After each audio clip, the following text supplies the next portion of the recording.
Hey everyone, welcome back to the We Don't Know It All podcast. This is episode 5. Francisco and I just finished a conversation. We were talking about food, how that relates to tradition and the way we were raised. And so this is a much lighter topic, to say the least, but it is interesting. It's fun. I wouldn't recommend listening to this if you're hungry, that's for sure. But it was a good conversation, and I hope you enjoy it. Let's get to it.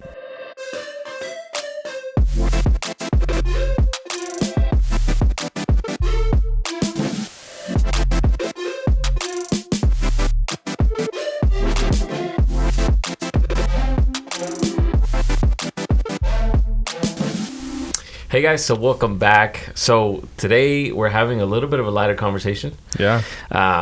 We're not theologians here, Caden. No. We're not going to change the world with this podcast. We're going to try to, but we'll at least make it a better place, Yes, absolutely. So we wanted to have a lighter conversation this time around, and so we're talking about food. Yeah. All the foodies out there just went like, heck yeah. Yeah. And then everybody who's not a foodie is like, why would I listen to a podcast about food? Listen, that's okay. Stick with us. We're not going to take all the time in the world, but no, this will probably be a shorter podcast. Yes. It's a lighter topic. Okay, guys, you guys are going to really enjoy it. So I think for me, Caden, food is one of those things that's always been like, when they say comfort food, that's very real to a Hispanic Latino person. Yeah. It's just certain food takes you somewhere, a time and place in your life where things were good. Yeah. Well, and if you want to get a little theological for a second, I think God has even called us to be hospitable. And this is something that I've been coming to lately. I haven't always known this or felt this way, but I think that there's something about sitting around a table together that increases our faith and our love for one another. Yeah. But I think when the Bible's referring to that, like it often says that we break bread with one another. Yeah. And so I think there's power in, yes, you and I just love to eat food, but I also think there's power in a setting, like just a food setting. Now that you say that, there's been a lot of times, part of my role at the last organization that I was at is like, trying to, get people to join the church, right? And so one of the things that I would do is I'd cook for them because I love to cook. I really, really do. And so I would bring people over to the house and I just make a good meal, and hopefully that they loved it and they could see past some of the imperfections of, like myself and then, everything else that was in play. But food is a big part of what you do and how I think you bring out the good food for somebody, and then sometimes you're like, okay, let me just make you a quick snack, which is going to sound really bad because I had a friend over at the house yesterday and we had dinner. And sometimes me and Chrissy just like to eat this salad that we saw off of TikTok. Yeah. And so, but it's the simplest salad in the world. Is that the one with like chickpeas and cucumbers? No, I saw one of those. It's like romaine lettuce with like olive oil, lime, and Parmesan cheese. Okay. And it is so stinking good. But it's like the simplest meal, and so we weren't sure if he was gonna come over or not. And so we're like, we're really sorry that all we're eating is salad, but that's usually our Wednesday pickleball night dinner because I want to eat a lighter dinner. Yeah. Anyways, sorry, Joshy. I will make it up to you with a nicer meal next time. So I'm gonna kick this off. One of the best meals for me, it's kind of like a go-to, right? Like when you have people come over and stuff like that. I love to make fajitas. I love to eat fajitas, so I'm waiting on my invite. It's going to happen, Caden. Yeah. But here's the thing, and so you're going to even want them even more after I tell you how I prepare them. Okay. I buy them with no seasoning. Yeah. I do everything top to bottom. Okay. Like everything top to bottom. And they're pretty good. Yeah. They're pretty good. Do you do chicken and beef, or do you just do one? or neither? Here's the issue. In the Hispanic household, you give someone chicken and it's like disrespectful. So do you do like pork or something No, instead? we just do like beef. Okay. We just do beef, and then I think they're called like beef short ribs. Yeah. And so, but we call them tablitas. Okay. And they're so good because they got All the right. perfect amount of fat and the perfect amount of meat in there, and you got a little bit of bone. If one of our listeners or watchers is hungry right now, this is probably not the podcast to listen to while you're hungry. That's for sure. Hopefully, you're watching this after your lunch hour and not before, because that would be bad. Yeah. Absolutely. So that's my first like go to, like, if you're coming over to my house 9 times out of 10 I'm probably gonna make you fajitas. Okay. Yeah. All right. I'm not great, honestly. I don't love to host people. It's not like once they're there, it's fine. I'm having fun, but that's not like a longing in my heart or like a desire in my heart. Yeah. And Madison, it is. But when we got married, we've been trying to find that balance. Yeah. But the few times we have people over, I like to bake is not the right word, but I love to cook for myself and my wife. But when other people try my food, I get super nervous. And no one's ever said anything bad, but I love food so much, and I want other people to love food. And so I don't want them to think that I'm a bad cook, but it's so easy for me to make just like cookies or brownies or like cheesecake or whatever. And so I like to do that when people come over. The other thing I like to do when Madison's friends will stay the night, because she's got some single girl friends that will come stay like from out of town or whatever. And the one meal that I'm confident in making is biscuits and gravy. Let's go. So in the morning I'll make biscuits and gravy. I'm gonna tell you something. That's like Christy's favorite breakfast. Oh, I'll make you a deal. I'll come over on a Saturday and we'll make biscuits and gravy. I'll stay till lunch, and then you can make fajitas. Christy's like heart right now is going like, oh my gosh, like. And the problem with biscuits and gravy is you can go to a restaurant and they're horrible, or they could be really good. Yes. There's never an in between with biscuits and gravy. No, I mean, truthfully, I agree with you. with you. There is gravy that's not very good. There are also biscuits that are not very good. But for the most part, I will eat most gravy that you give me. But when a biscuit's just dry and not good, so for the most part, I agree with you. But this is how I do it. All right. So I actually stole this from my in-laws. Madison's parents used to make biscuits and gravy every time I would come visit them in Austin. When we were dating. I just stood there one day and watched how Michelle, my mother-in-law, made it, and then I just went home and I started doing it. But it's super simple. I don't even measure things anymore at this point, so it's a little harder to like give you specific measurements. But I buy the Jimmy Dean like hot sausage rolls, so you just cut it open and cook it. So I cook that in a pan first. Get all the grease in there, chop up the sausage, make sure it's like good little small amounts. But the reason we do hot sausage is because it adds a little bit of spice, you know? And then you don't really have to season anything because of all the seasoning that's in the sausage. Well, then you start adding flour. So you just kind of do enough flour to where it sops up all the grease so that there's not any.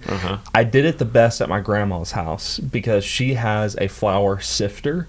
And so instead of just doing like tablespoons of flour, I just kind of sifted it, stir it around, sift a little more, stir it around. So I'm going to get one of those. But this besides the point. Once that's soaked up, you pour just enough milk to where it like kind of covers the top of the sausage, and you just let it simmer for however long.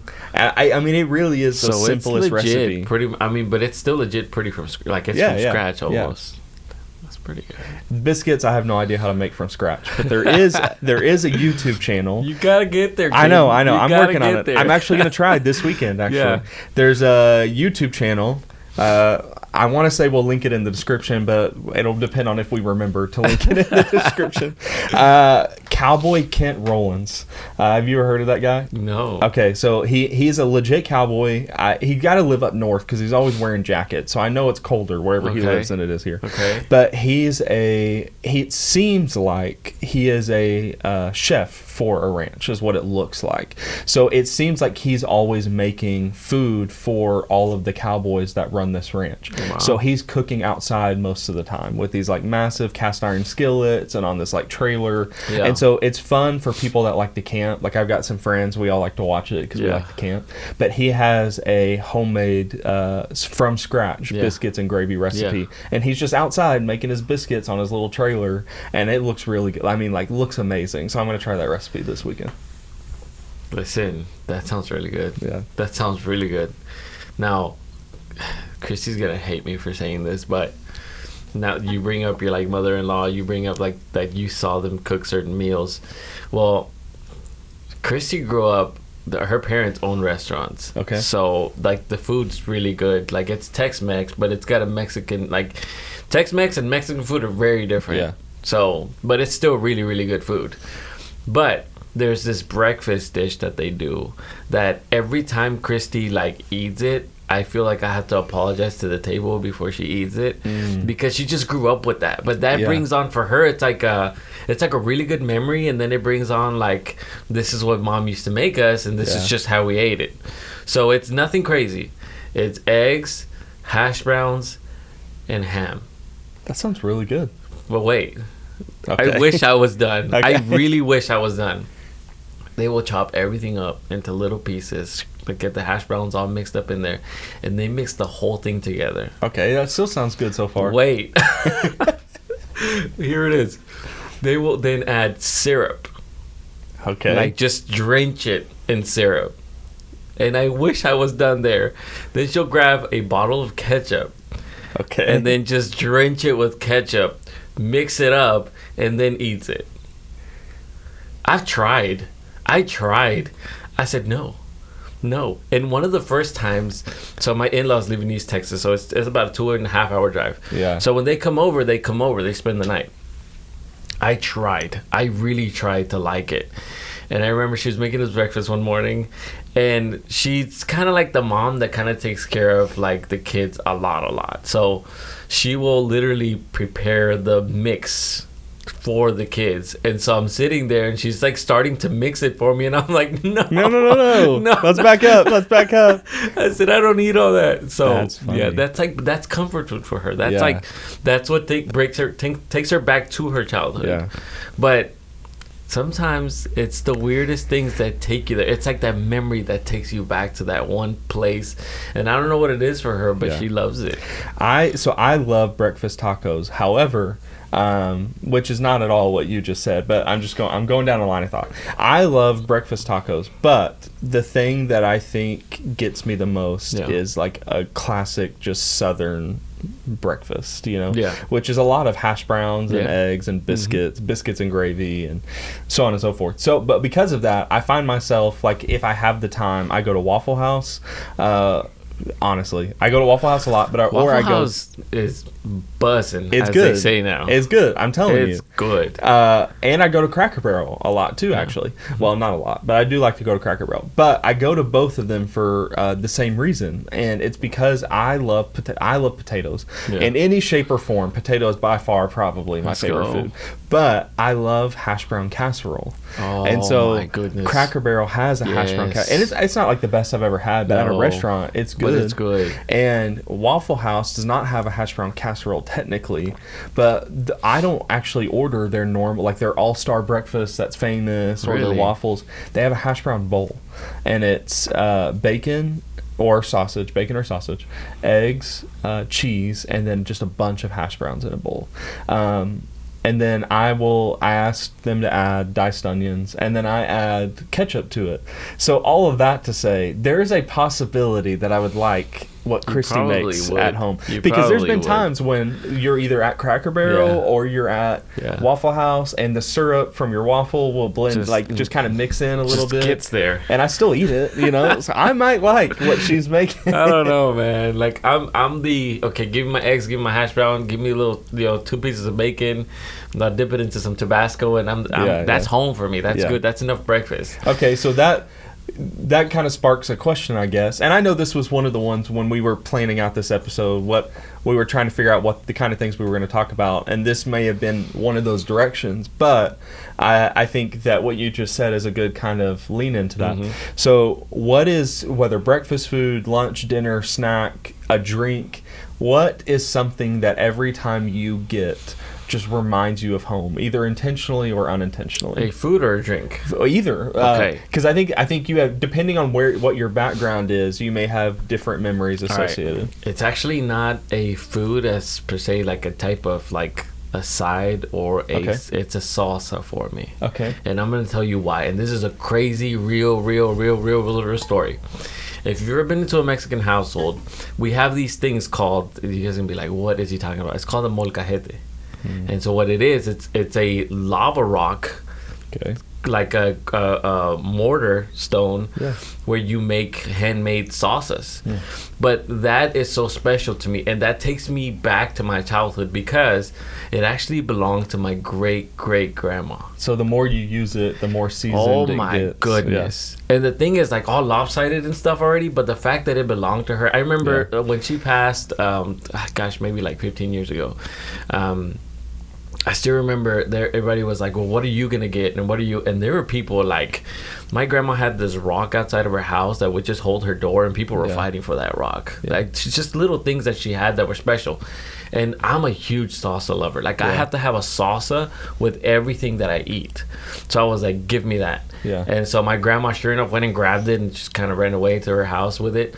And I still have it. And every time I make a salsa in it, it takes me back and it reminds me of her. And it tastes so stinking good.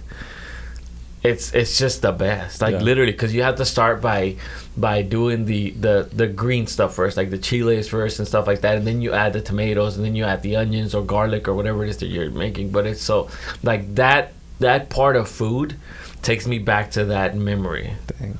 Which then takes me to this, right? Like the main meal that I think for me is like takes me back to my childhood is, without fail, every Christmas we'd go down to Mexico and we would literally buy a goat. We'd buy a goat. In a million years, I could have never guessed what was about to come out. You're like, what in the world? No, literally, we would buy a goat. So imagine a 4 or 5 year old kid watching the sacrifice of a goat right in front of you. And we just grew up that way. Listen, I grew up hunting. So, I mean, I shot deers, I shot animals, I was plucking feathers off ducks and chickens. And, like, it's not foreign. It's not that the idea is foreign as much as I'm just not used to goats. You know, so slaughtering goats is a Christmas tradition. We would legit get a goat, and we would, like, they would slaughter it right in front of us and be like, here, you want to hold the knife? I'm like, no, I'm bored. Like, what's and I mean, everything was a ritual though. Like from where they would skin it, then we would take the hide and then the cousins would fight for it because you could take it to this one dude that would give you like 200 pesos for it or whatever. And everything was so cool because then you would take most of the meat and then you would cook it in a hole in the ground that had been pre-warmed 24 hours before. So we would do something like that in Hawaii. Anyways, keep going. It's so stinking good. Like, and then you throw the meat in there in a deal with like certain whatever. I mean, I've never prepared it myself, and it looks very complicated. However, when done right, it is so good. And so we would leave it overnight. It would cook overnight. Take it out the next morning, and it's like literally fall off the bone. And it was the best food ever. And that takes me back to Christmas. That takes me back to my childhood. That takes me back to, all the cousins sitting around the fire, and then the fireworks, the illegal fireworks that they had in Mexico that were you're not supposed to have when you're 3 years old. That was it. The little goat getting sacrificed. That's my sweet childhood memory. What a sweet blood everywhere memory. Dang. Yeah. I know we're probably going to start wrapping up soon, but I think probably for me, it's I feel like our traditions never lasted. It was one of those, like, we'd be on a kick of something for a few years, and then it would changed. But I've got a couple meals that I just, my mom, in my head, no one makes better than my mom, you know?